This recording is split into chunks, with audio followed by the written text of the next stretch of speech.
왜 예수를 그리스도라 하는가? 사울이 다메섹에 있는 제자들과 함께 며칠 있을 새 즉시로 각 회당에서 예수가 하나님의 아들이심을 전파하니 사울은 힘을 더 얻어 예수를 그리스도라 증언하여 다메섹에 사는 유대인들을 당혹하게 하니라. 사도행전 9장 19절부터 22절. 사도행전에 의하면 바울은 매우 지성적이며 교육을 많이 받은 사람이고 동시에 유대교에 대한 열심 때문에 예수를 그리스도라고 고백하는 자들을 박해했으며 그 일을 합당하다고 생각했다. 그런데 그가 어느 날 갑자기 돌변하여 다메섹의 유대인들을 당황하게 했다. 그러나 사도행전은 그 어디에서도 바울이 왜 갑자기 예수를 하나님의 아들이라고 전파했는지 그리고 왜 예수를 그리스도라고 증언했는지에 대해서는 이론적으로 명쾌하게 설명하지 않는다. 그래서 오직 성령에 의해 그가 변화됐다는 것을 알 수 있다. 예수를 그리스도라고 고백하는 믿음은 인간의 논리적 이론이나 지성과 무관. 이 점에 대해서는 바울 자신도 마찬가지다. 그의 친서인 갈라디아서 1장 15절부터 16절은 자신의 변화와 관련된 언급이 분명한데 여기서 그는 어떻게 해서 자신이 그렇게 갑자기 돌변하게 되었던 것인지에 대해 논리적으로나 지성적으로 진술하지 않는다. 따라서 이 구절을 통해 바울의 입장을 그려보면 이렇게 된다. 그는 태어나기도 전부터 예수의 그리스도 되심을 증거하도록 택정되었다. 그런데 그는 그것을 알지 못하고 딴짓하다가 주의 강권적인 은혜로 인하여 비로소 그것을 깨닫게 된다. 그러므로 그의 이런 주장에 의하면 그가 돌변하게 된 이유는 어떤 이유나 계기가 있어서가 아니다. 오히려 그동안 잘못 알고 있던 자신의 인생길에서 이제야 제대로 된 자신의 길로 들어선 것뿐이다. 그러므로 갈라디아서 1장 11절부터 12절은 역사적 예수와 단 한 번도 만나본 적이 없던 그가 예수의 그리스도 되심을 전할 때 예수에 관하여 학구적으로나 지성적으로 훈련받았다거나 아니면 역사적인 예수와 숙직을 같이 했던 직계 제자들로부터 복음의 내용을 습득한 것이 아니라는 점을 못 박듯 분명하게 말하는 이유는 세상에 태어나기도 전에 이미 예수를 그리스도로 증언하도록 특정되었기 때문이라는 철저한 소명의식을 염두에 두고 이해하도록 해야 할 것으로 보인다. 바울의 급작스런 돌변의 이유는 무엇인가? 그렇기 때문에 바울의 예상치 못한 느닷없는 돌변은 이론적이거나 사색적인 혹은 철학적 사유나 심각한 내적 고민의 결과에 의한 것이라고 볼 수 없다. 따라서 그의 돌변은 인간의 지성적 사유나 이지적 훈련 또는 고도의 학구적 기량에 의한 것이 결코 아니라고 말하게 된다.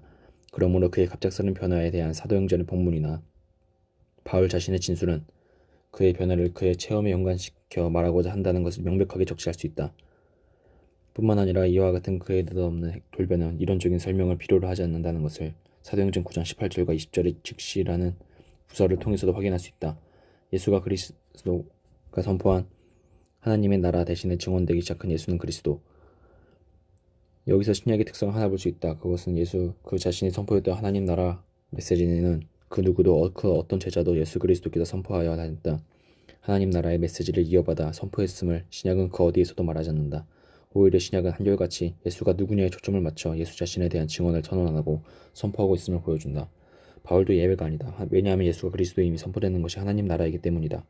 예수는 그리스도. 이처럼 신약의 편저자들이 이해되고 선언된 예수 그리스도라는 유대 민족만을 위하여 유대의 땅을 정치적으로 회복시키는 국수주의적이고 수구적인 개체 민족 집단의 요구를 수행하기 위해 이 땅에 온 한시적이고 제한적인 메시아가 아니었다.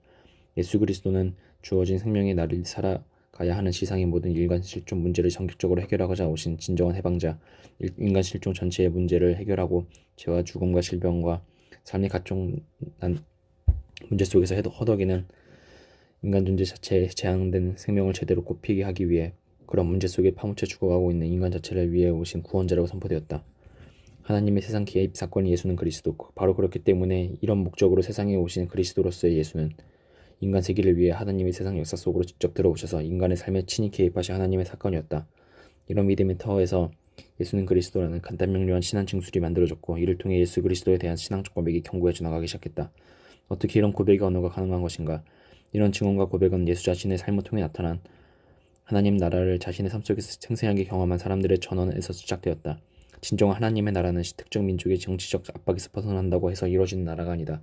진정한 하나님의 나라는 인간 실존 자체가 지상에서 부대끼며 겪는 인생의 궁극적인 삶의 문제, 그 삶의 온갖 문제들이 뒤섞여 있는 인생마당의 한복판에서 경험되는 해방의 경험, 자유의 경험을 통해 확인되는 나라이다. 이 하나님의 나라는 인간 존재의 생존 속에서 벌어지는 죄와 죽음과 질병과 삶의 고난의 문제와 어우러져 나타나는 온갖 삶의 문제를 해결받을 때 체험되는 나라이다. 하나님 나라를 소개했던 예수, 그가 곧 그리스도. 바로 이런 나라가 곧 하나님의 나라라는 것을 예수 그리스도가 세상에 나타나 소개했다. 그런데 그와 같은 하나님의 나라를 소개하다가 십자가에 매달려 피 흘려 죽은 후 3일 만에 부활한 예수는 인생 실존의 문제를 자체를 해결하기 친히 강림하신 하나님의 아들 그리스도였던 것이다. 이 하나님의 아들 그리스도는 유대 민족만이 아니라 지상의 모든 인간 존재들의 궁극적인 문제의 해결을 위해 오신 해방자였으며 스스로의 힘으로는 결코 자유하지 못하는 인간 존재들을 삶의 문제들로부터 자유케 하기 위해 세상에 오신 구원자이시다.